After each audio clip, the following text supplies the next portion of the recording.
और welcome back to my channel. तो आज के इस वीडियो में मैं आपको बताने वाली हूँ 8 most important essential study habits जो कि आपको अपने लाइफ में एज अ स्टूडेंट इम्प्लीमेंट करना चाहिए। बिकॉज मैंने भी ऐसे अपने लाइफ में इम्प्लीमेंट किए हैं एंड इट रियली वर्क्स। तो बिना किसी देरी के शुरू करते हैं। शुरू करने से पहले I want you all to take notes whichever points I will tell you. तो अपने हाथ में एक नोटबुक और एक पेन लेके ज़रूर बैठना, बिकॉज ये 8 पॉइंट्स सच में हेल्पफुल होने वाले हैं आपके लाइफ में as a student. Set clear and measurable goal. तो मैंने बहुत बार बहुत सारे बच्चे ये गलती करते हैं, मेरे से भी ये गलती हुई है कि सुबह सुबह हम उठते हैं और उठने के बाद हमारे दिमाग में जैसे जोश भरा रहता है कि आज तो 50 क्वेश्चन लगा लेंगे, 100 क्वेश्चन लगा लेंगे, ये पूरा का पूरा चैप्टर ख़त्म कर लेंगे एंड ऑल। और ये सब दिन भर सोचते सोचते रात में जब at the end of the day हमारे पास गिल्ट फील करने के अलावा और कुछ नहीं बचता है, और जो हमारा सेल्फ कॉन्फिडेंस है ना वो भी लो चला जाता है। तो अगर आप कोई स्कूल गोइंग स्टूडेंट हो, इस बार 10th और 12th के बोर्ड देने वाले हो और कोई भी कॉम्पिटिटिव एग्ज़ाम की तैयारी कर रहे हो, सो इट्स माय रिक्वेस्ट कि आप अगर एक दिन में जितने चैप्टर्स, जितने टॉपिक्स अगर आप कवर कर पा रहे हो, आप उतना ही गोल सेट करो एक दिन के लिए। जितने क्वेश्चंस आप प्रैक्टिस कर पा रहे हो उतने ही गोल सेट करो। Because at the end of the day आपको ये लगना चाहिए कि हाँ, आज मैंने कुछ पढ़ाई की है, ये नहीं कि सिर्फ गोल सेट किया और बस दिन भर और कुछ नहीं कर रहे, बस उसी के ऊपर अटके हुए हैं।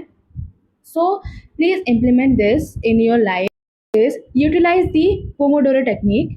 तो इस टेक्निक के बारे में आपको पता होगा, अगर आपको नहीं पता है तो मैं बताती हूँ कि ये जो टेक्निक है ये एक जापानीज स्टडी टेक्निक है।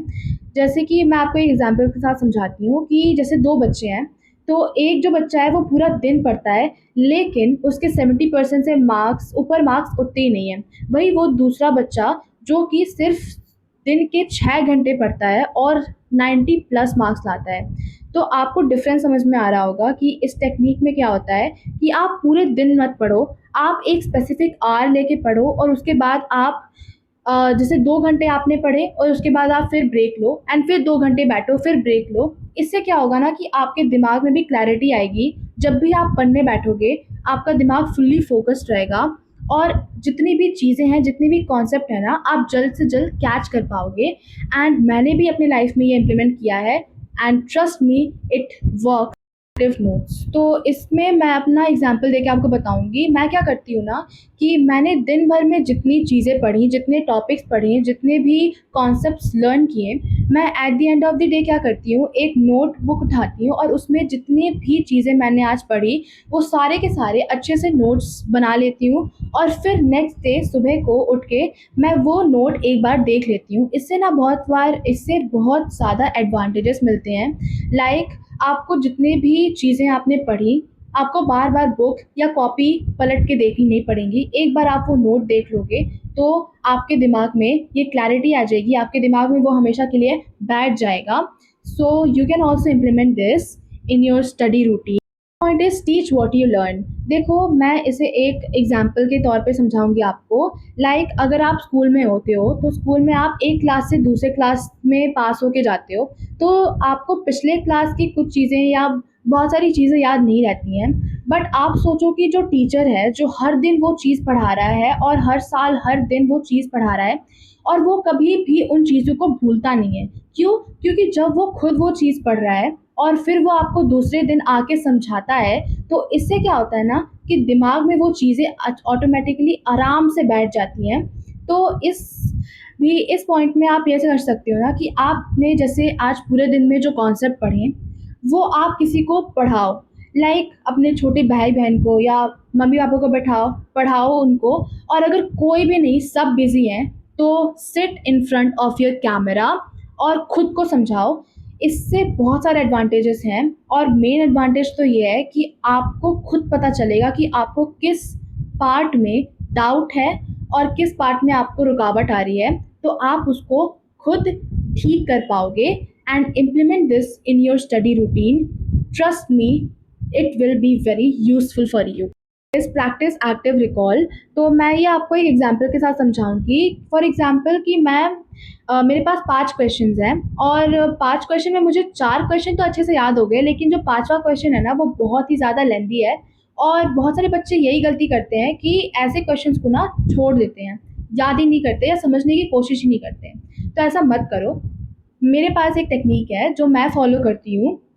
तो आप क्या करो कि उस जो भी जो भी टॉपिक है आपके पास, जो भी आपके पास क्वेश्चन है, उसको अपने सामने रखो एंड उसको 2-3 बार पहले तो रीड करो अच्छे से। उसके सारे के सारे पॉइंट्स रीड करो, उसके क्वेश्चन 2-3 बार पढ़ो और फिर उसके बाद एक नोटबुक उठाओ और उसमें अपने ही भाषा में उसको लिखो। अपने ही कुछ वर्ड्स डाल के जो भी आपको समझ में आया उसको लिखो and trust me, it will help you a lot. Specially जो ह्यूमैनिटीज़ के स्टूडेंट हैं उनको तो पता ही होगा, क्योंकि बहुत बड़े बड़े आंसर्स उनको याद करने पड़ते हैं इन हिस्ट्री, जोग्राफी एक्सेट्रा। तो ये आपके लिए बहुत यूज़फुल होने वाले हैं। Prioritise the hardest subject first.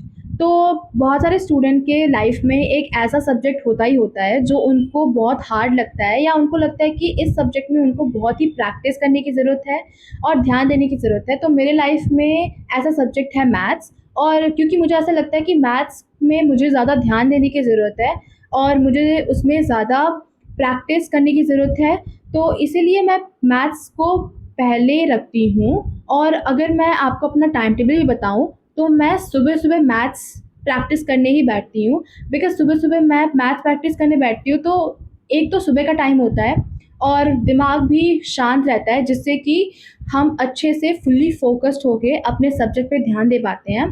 तो अगर आपके लाइफ में अगर कोई ऐसा सब्जेक्ट है जिसको लेके आप मतलब बहुत परेशान रहते हो, बहुत हार्ड सब्जेक्ट लगता है आपको, तो आपको उसे अपनी फर्स्ट प्रायोरिटी बना देनी चाहिए। Cultivate a dedicated study place. देखो, हमने बहुत बार अपने बड़ों को ये बोलते हुए सुना होगा कि बेड पे बैठ के मत पढ़ो, नींद आने लगेगी, सो जाओगे। स्टडी टेबल बैठ के पढ़ो या नीचे बैठ के पढ़ो। क्योंकि ये ऐसे ही नहीं बोलते वो, इसके पीछे एक बहुत बड़ा साइंटिफिक फैक्ट है। देखो, जैसे क्या होता है ना कि हम जिस जगह पे पढ़ाई करते हैं, जिस जगह पे काम करते हैं, अगर उस जगह पे हम सोए तो क्या होगा ना कि नेक्स्ट बार से अगर हम उस जगह पे वापस से पढ़ाई करने बैठे या काम करने बैठे, तो हमारा जो दिमाग है ना वो ऑटोमेटिकली रिलैक्स मोड में चला जाता है, जिससे कि हमारा दिमाग जो है वो बिल्कुल ही फोकस नहीं कर पाता एंड हमें ऑटोमेटिकली नींद आने लग जाती है। हमने ये भी बहुत बार सुना होगा कि जितने भी टॉपर्स हैं वो स्टडी टेबल बैठ के पढ़ते हैं। तो ये कोई ऐसे ही नहीं बोलते, ये बहुत बड़ा साइंटिफिक फैक्ट है। तो मैं आप लोगों को यही बोलना चाहूँगी कि जिस जगह पे आप पढ़ाई कर रहे हो, जिस जगह पे आप कोई भी अपना इम्पोर्टेंट काम कर रहे हो जिसके लिए आपको बहुत ही फोकस की ज़रूरत है और माइंडफुलनेस की ज़रूरत है, तो आप उस जगह पे बिल्कुल भी मतलब कहीं पे भी आप सोते हो तो वहाँ पे ऐसा काम मत करो। बिकॉज़ ये आपके दिमाग को डायरेक्ट इम्पैक्ट करता है और आप फुल्ली फ़ोकस्ड होके वो काम नहीं कर पाओगे। Protect your sleep and health. तो आपने ये कहावत सुनी होगी, हेल्थ इज़ वेल्थ।